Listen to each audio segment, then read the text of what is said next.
excited, and his heart was filled with peace. He could hardly wait to tell his people what he had discovered. But there were no words to explain it. He tried to tell the others, but they could not understand. They could see that he had changed, that something beautiful was radiating from his eyes and his voice. They noticed that he no longer had judgment about anything or anyone. He was no longer like anyone else. He could understand everyone very well, but no one could understand him. They believed that he was an incarnation of God, and he smiled when he heard this, and he said, "It is true, I am God, but you are also God. We're the same, you and I. We are images of light. We are God." But still, the people didn't understand him. He had discovered that he was a mirror for the rest of the people, a mirror in which he could see himself. Everyone is a mirror, he said. He saw himself in everyone, but nobody saw him as themselves. And he realized that everyone was dreaming, but without awareness, without knowing what they really are. They couldn't see him as themselves because there was a wall of fog or smoke between the mirrors. And that wall of fog was made by the interpretation of images of light, the dream of humans.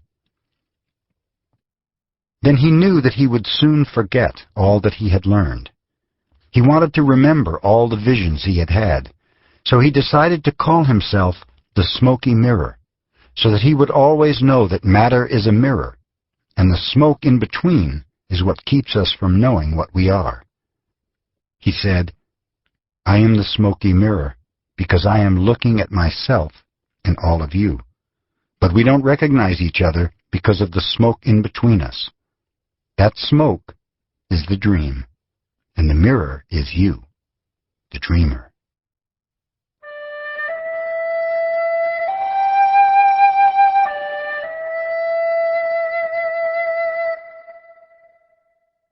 Domestication and the dream of the planet. What you are seeing and hearing right now is nothing but a dream. You're dreaming right now in this moment. You're dreaming with the brain awake. Dreaming is the main function of the mind, and the mind dreams 24 hours a day. It dreams when the brain is awake, and it also dreams when the brain is asleep. The difference is that when the brain is awake, there is a material frame that makes us perceive things in a linear way. When we go to sleep, we do not have the frame, and the dream has the tendency to change constantly. Humans are dreaming all the time. Before we were born, the humans before us created a big outside dream that we will call society's dream, or the dream of the planet.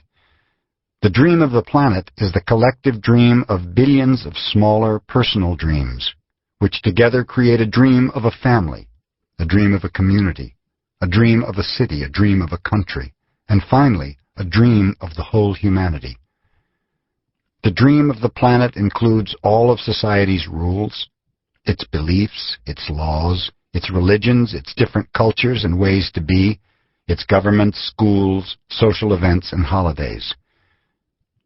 We are born with the capacity to learn how to dream, and the humans who live before us teach us how to dream the way society dreams. The outside dream has so many rules that when a new human is born, we hook the child's attention and introduce these rules into his or her mind.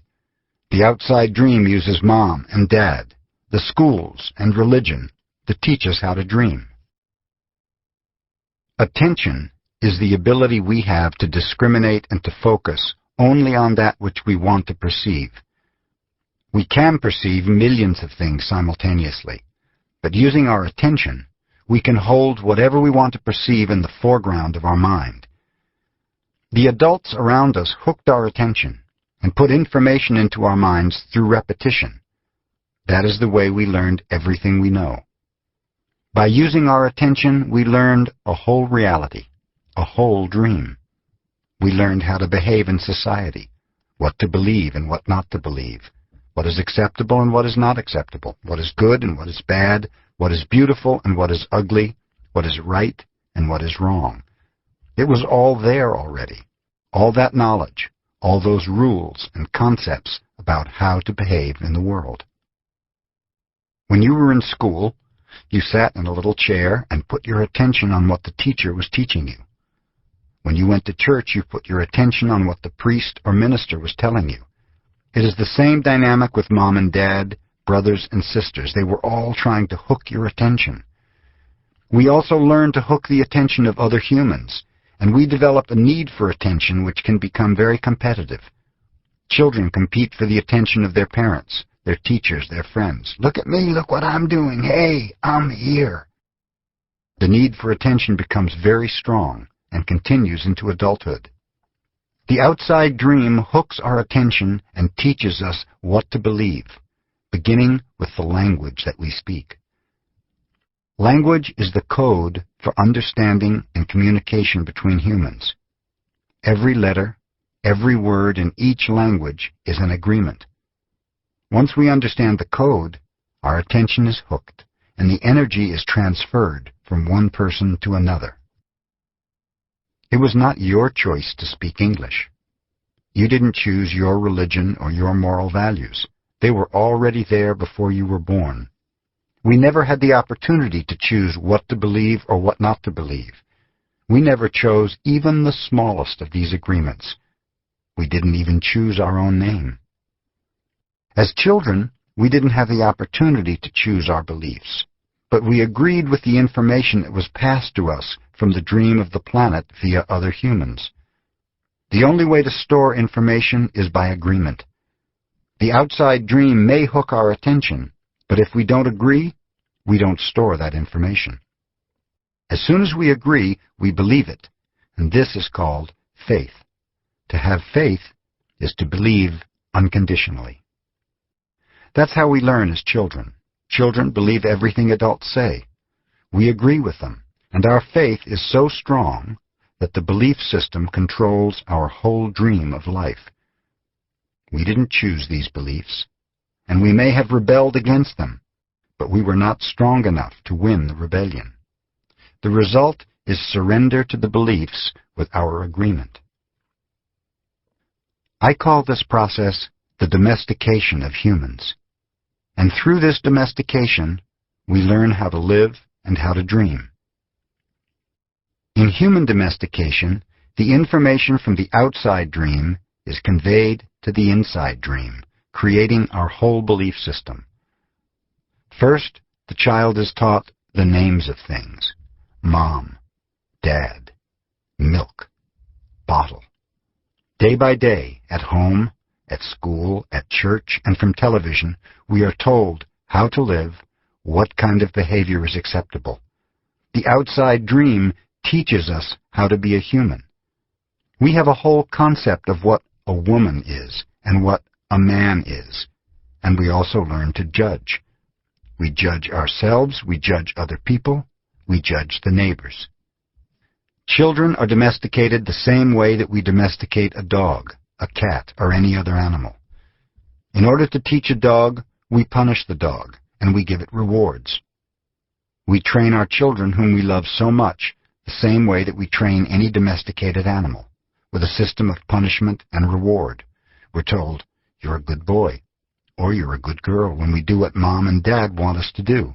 When we don't, we are a bad girl or a bad boy. When we went against the rules, we were punished.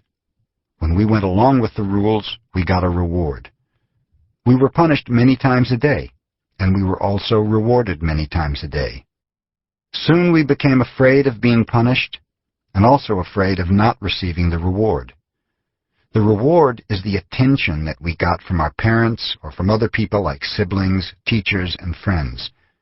We soon develop a need to hook other people's attention in order to get the reward.